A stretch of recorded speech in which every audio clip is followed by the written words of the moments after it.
নমস্কার বন্ধুরা, আজকে আমরা অফসেট ফর্মুলা শিখব এবং ওই অফসেট ফর্মুলাটা ব্যবহার করে কিভাবে ডিপেন্ডেন্ট ড্রপডাউন অর্থাৎ নির্ভরশীল ড্রপডাউন তৈরি করা হয় এমএস এক্সেলে সেটাও শিখব। চলুন এক্সেল শিটে যাওয়া যাক। আমরা এক্সেল শিটে চলে এসেছি। তো আমরা আগে জানি যে ডিপেন্ডেন্ট ড্রপডাউনটা কী। ডিপেন্ডেন্ট ড্রপডাউনটা হচ্ছে, একটা এক্সাম্পল দিই। ধরুন একটা স্কুলে ক্লাস 5 থেকে ক্লাস 12 অবধি, এবং এক একটা ক্লাসে বিভিন্ন সেকশন আছে। কোনো কোনো সেকশানে A to E আছে, কোনো কোনোটাতে A to D আছে, কোনোটাতে 3টে সেকশন আছে, কোনোটাতে 2টো সেকশন আছে, এরকম আছে। আমরা চাই যখন আমরা কোনো একটা ক্লাসেকে এখানে সিলেক্ট করব, সেই ক্লাসের যে কটা সেকশন আছে সেই কটা সেকশনই যেন ড্রপডাউনে আসে। ধরুন এখানে যদি আমি 5 ক্লিক করি, তাহলে আমার 5-এ কটা আছে সেকশন? এর থেকে নিয়ে ই অবধি আছে। আবার যখন আমরা 12 করব তখন কত আছে? এ থেকে বি আছে। যখন আমরা 12 এখানে ক্লিক করব, তখন যেন এখানে A to D না দেখায়।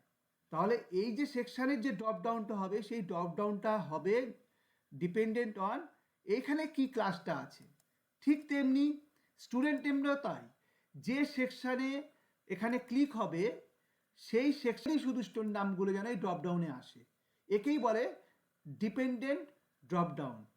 তো এরকম করে মাল্টিপল ডিপেন্ডেন্ট ড্রপডাউন আমরা বানাতে পারি এক্সেলে। তো এটা আমরা কিভাবে বানাবো আজকে সেটাই শিখব। আমরা এখানে একটা এক্সাম্পল নিয়েছি। এক্সাম্পল আমরা অন্য একটা নিয়েছি, যে এটা একটা ইঞ্জিনিয়ারিং ডেটা। যে এখানে একটা লিস্ট আছে, মেটেরিয়াল আছে, তার ইউনিট ওয়েট আছে। মেটেরিয়ালে বিভিন্ন টাইপের মেটেরিয়াল আছে এবং তার ইউনিট ওয়েটটা এখানে দেয়া আছে। এবং এই মেটেরিয়ালগুলোর সাইজও ডিফারেন্ট। এক একটা মেটেরিয়াল এক একটা সাইজ, এবং সেই সাইজ অনুপাতে তাদের ওয়েটটা কি সেটা এখানে লিস্ট করা আছে। আমরা চাই যে একটা সার্চ টুল বানাবো।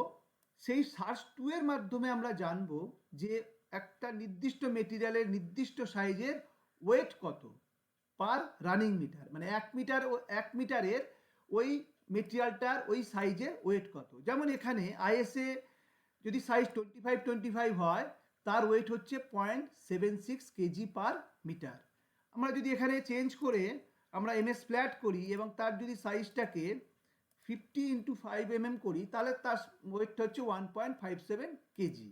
তাহলে দেখুন এই যে সাইজটা কিন্তু এমএস ফ্ল্যাটের ক্ষেত্রে প্রযোজ্য। এটা কিন্তু অন্য কোনো মেটেরিয়ালের ক্ষেত্রে প্রযোজ্য নয়। যখন আমরা চেঞ্জ করব, আবার যখন এখানে ড্রপডাউনে আসবো, তখন কিন্তু আইএসএমবিরই সব সাইজগুলো দেখাচ্ছে।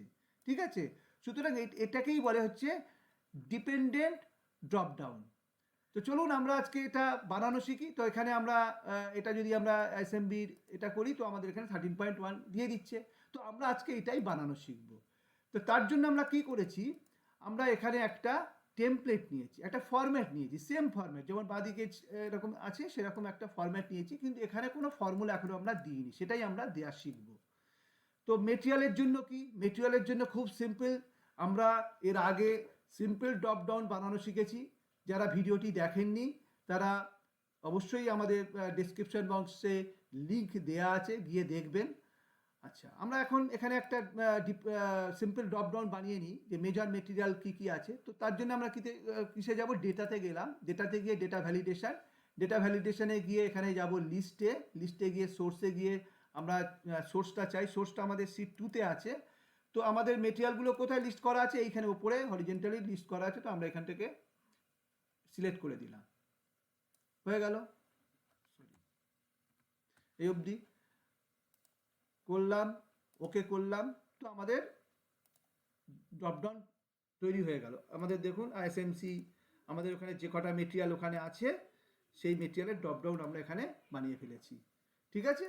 আমরা ফার্স্ট স্টেপ কভার করে ফেললাম। এইবার আসছি আমরা সেকেন্ড স্টেপে কি করব? আমরা সেকেন্ড স্টেপে ডিপেন্ডেন্ট ড্রপডাউনটা বানাবো। ডিপেন্ডেন্ট ড্রপডাউনটা কোথায় বানাবো? এই সাইজ কলামের নিচে। এখানে যে সাইজগুলো আসবে সেই সাইজগুলো যেন এখানে যে মেটেরিয়ালটা হবে তার যেন সাইজটা হয়। এখন আইএসএ আছে, আইএসএ সাইজ হবে। এখন যদি এখানে এমএস ফ্ল্যাট হয়, এমএস ফ্ল্যাটের সাইজটা হবে। তো তার জন্য আমরা অফসেট ফর্মুলা ব্যবহার করব। অফসেট ফর্মুলা, অফসেট ফর্মুলা কি? অফসেট রেফারেন্সটা কোথায় আছে? আমাদের শিট 2-তে আছে। শিট 2-তে আমরা চাই কি যে এই রেফারেন্স থেকে কোনো একটা পার্টিকুলার কলমের এবং কত নম্বর রো থেকে আমরা ডেটাটা চাই সেটা আমরা এই অফসেট ফর্মুলা থেকে বার করতে পারবো। তো রেফারেন্স দিয়ে দিয়েছি, এই জায়গাটার রেফারেন্সটা দিয়ে দিলাম, কমা দিয়ে দিলাম। এবার হচ্ছে রো, কত নম্বর রো থেকে চাই? এই অফসেট থেকে আমরা চাই 1 নম্বর রো থেকে। আমরা যদি চাইতাম 3 নম্বর রো থেকে তাহলে 3 নম্বর টাইপ করতাম। যেহেতু আমরা চাই 1 নম্বর রো থেকে, সেই জন্য আমরা লিখবো 1 নম্বর রো। আর কত নম্বর কলম থেকে চাই? আমরা যদি মনে করি যে 2 নম্বর কলম থেকে চাই কিংবা 3 নম্বর কলম থেকে চাই, সেই জন্য আমরা এখানে লিখতে হবে আমাদের সেই কলম নাম্বারটা। তো আমরা মনে করি আমরা 2 নম্বর কলম থেকে চাই। 2 নম্বর কলম থেকে চাইলে কতগুলো রোর জন্য চাই, এই তার কলম হাইটটা কত হবে? এই যে বলছে হাইট, এখানে হচ্ছে হাইট মানে হচ্ছে কতগুলো রো। এখানে হচ্ছে কলমটা যেখান থেকে চাইছি তার কতগুলো রোর জন্য হবে। তা মনে করি 20টা রোর জন্য আমরা চাইছি, ঠিক আছে। উইথ কত হবে? মানে ওই যে 2 নম্বর কলম থেকে কত দূর যাব, ডান দিকে কত দূর যাব, দুটো যাব, 2 কলম অবধি যাব, 3টে যাব না 4টে যাব? তো মনে করি আমরা এখন একটাই যাব, একটা জায়গায় গিয়ে ক্লোজ করে দিলাম, এন্টার। তো এখানে আমরা ওই রেফারেন্স পয়েন্ট থেকে 2 নম্বর কলমের 1 নম্বর রো থেকে 20টা রো অবধি আমরা ডেটা আমরা এখানে পেয়ে গেলাম। যেহেতু এখানে 00 কেন আসছে? কেননা 20টা অবধি 20টা ডেটাই নেই, সেই জন্য এখানে 00 এসছে। তো এইটা আমরা এইভাবে পেয়ে যেতে পারি। সেই জন্য এখানে কি যাচ্ছে, এবার যদি আমরা চাই যে এইখানে আমরা 3 নম্বর কলমের ডেটাটা চাই, তা 3 নম্বর লিখলে 3 নম্বর আসবে। যদি আমরা এখানে 4 নম্বর লিখি তাহলে 4 নম্বরের আসবে, তাই তো। কিন্তু আমরা এরকম 2 নম্বর 3 নম্বর 4 নম্বরের চাই না। আমরা চাই যে এমএস ফ্ল্যাটটা যে কলমে আছে সেই কলমের যে নাম্বারটা হবে সেই নাম্বারটার আমরা ডেটাটা চাই। তা সেই কলম নাম্বারটা জানবো কি করে যে এমএস ফ্ল্যাটটা কত নম্বর কলমে আছে? তো আমরা এখন একটা ফর্মুলা শিখবো, match formula, equal to match. Match formula ভ্যালুটা কি? Lookup value. লুকআপ ভ্যালু হচ্ছে এমএস ফ্ল্যাট। লুকআপ অ্যারেটা কোথায় আছে? শিট 2-তে আছে, এইখানে আছে লুকআপ অ্যারে। তো আমরা লুকআপ অ্যারে দিয়ে দিলাম। এবার ম্যাচটা কীরকম চাই? এক্স্যাক্ট ম্যাচ চাই। এক্স্যাক্ট ম্যাচ এখানে দিচ্ছে, এই 0 হচ্ছে এক্স্যাক্ট ম্যাচ, তার আমরা 0 দেবো। তো এখানে আমরা 0 দিয়ে ব্র্যাকেট ক্লোজ করে দেবো, ঠিক আছে। তো 4 নম্বর হয়ে গেল। তাহলে দেখুন এখানে আমরা যে 4 নম্বরটা লিখেছিলাম সেই 4 নম্বরটাই আমরা ফর্মুলা দিয়ে দিতে পারি। আমরা শুধু ফর্মুলা দিয়ে দিলাম তাহলে হয়ে গেল। আর এই ফর্মুলাটা ডিপেন্ড করছে কার উপরে? এইটার উপরে। এখানে যদি আমরা চেঞ্জ করি, যদি আইএসএমসি করি তাহলে 1 নম্বর হয়ে যাচ্ছে। এখানে যদি আমরা এমএস ফ্ল্যাট করি 4 নম্বর হয়ে যাচ্ছে। যদি এখানে আমরা রিবার করি 5 নম্বর হয়ে যাচ্ছে। এখানে যদি আমরা এমএস পাইপ করি 6 নম্বর হয়ে যাচ্ছে। তাহলে কি হলো? এই যে কলম নাম্বারটা আমাদের ডায়নামিক হয়ে গেল, অটোমেটিক হয়ে গেল। তো এখন যদি আমরা এই ফর্মুলাটা, এই ম্যাচ ফর্মুলাটা, এই ফর্মুলাটা যদি আমরা যেখানে যেটা টাইপ করেছিলাম এই ফর্মুলার মধ্যে, এই যে 4, এইখানে যদি আমরা কপি করে দিই, কপি করে পেস্ট করে দিই, তাহলে কি হবে? ঠিক আছে, দিয়ে দিলাম। তাহলে দেখুন 6 নম্বর। এবার কি হচ্ছে? এমএস পাইপের সাইজ কি আছে? 15 MB 2 mm, ঠিক? আমরা দেখি তাই আছে কি? এমএস, হ্যাঁ 15 MB 2 mm, ঠিক। তাহলে কি হয়ে গেল? আমরা যদি এখানে এখন চেঞ্জ করে দেই আইএসএ, তাহলে আইএসএ সাইজ চলে আসবে। যদি এখানে আমরা রিবার করি, রিবারের সাইজ চলে আসবে। তাহলে এখানে যদি আইএসএমসি করে দেই, আইএসএমবি করি, আইএসএমসি চলে যাবে, ঠিক আছে। তো এইটা তো আমাদের এইখানে আসলো। কিন্তু আমরা এই ডেটাটা আমরা চাই এইখানে, কিন্তু সেটাও চাই আমরা ড্রপ ডাউনের মাধ্যমে। তাহলে সেটার জন্য আমরা কি করব? আমরা এই ডেটা ভ্যালিডেশনে যাব।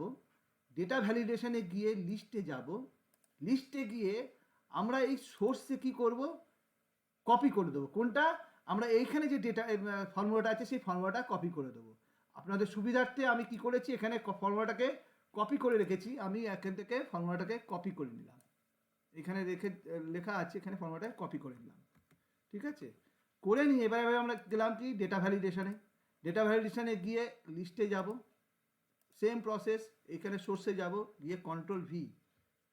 ওকে, দেখুন হয়ে গেল, আমাদের ড্রপডাউন তৈরি হয়ে গেল, ডিপেন্ডেন্ট ড্রপডাউন তৈরি হয়ে গেল। মানে এখানে যদি আইএসএমবি হয়, এমএস ফ্ল্যাট হয়, তাহলে এমএস ফ্ল্যাটের এখানে যাব, এই এমএস ফ্ল্যাটের এইটা ড্রপডাউন।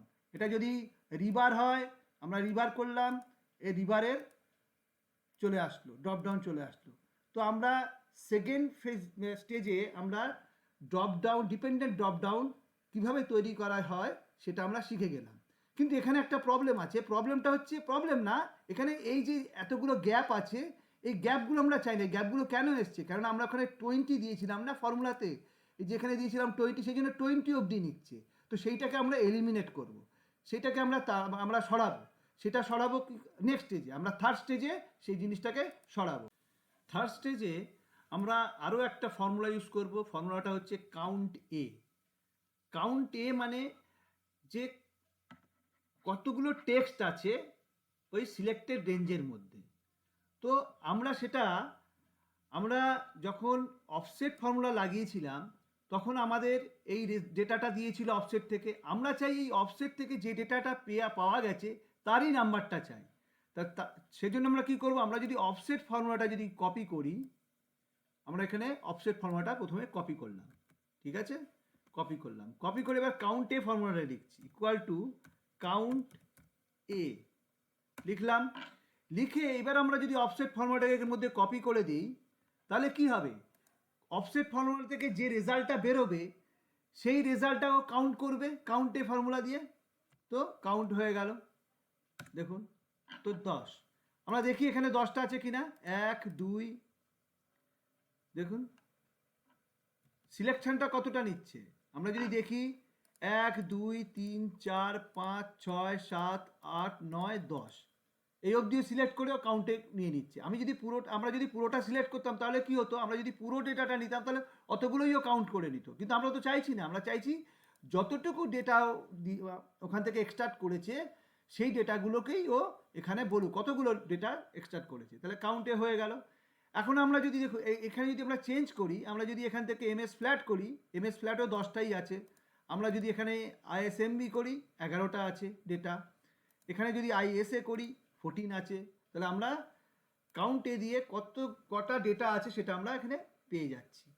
এইবার আমরা যখন এখানে ডেটা এই অফসেটে করেছিলাম, যেখানে বলেছিলাম যে 20 অবধি ডেটা নিতে, তাই না?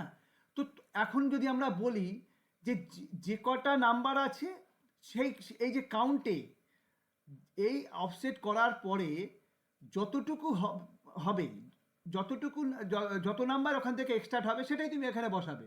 তো সেটাই এই কাউন্টে দিয়ে করা যাবে, ঠিক আছে। এই কাউন্টেতে আমরা আর একটা জিনিস করব, যে এখানে তখন আর 20 করব না, আমরা এখানে যদি করে দিলাম 100, তাতে কোনো অসুবিধা নেই। আমি মনে করি যে আমার যে লিস্টটা হবে ওইখানে, যে লিস্টটা যে ডেটা এন্ট্রি হবে সেখানে 100 অবধি হবে, কোনো অসুবিধা নেই।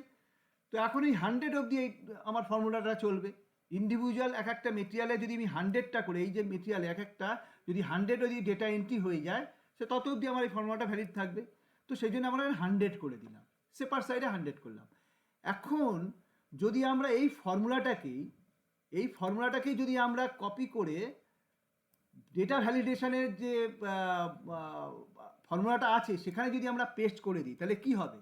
তাহলে দেখুন, আমরা এখানে করলাম, আমরা এখানে গেলাম ডেটা ভ্যালিডেশনে গিয়ে আমরা এখানে যে 20টা ছিল এই 20কে রিপ্লেস করে দিলাম এই ফর্মুলাটা দিয়ে, কন্ট্রোল ভি, ঠিক আছে,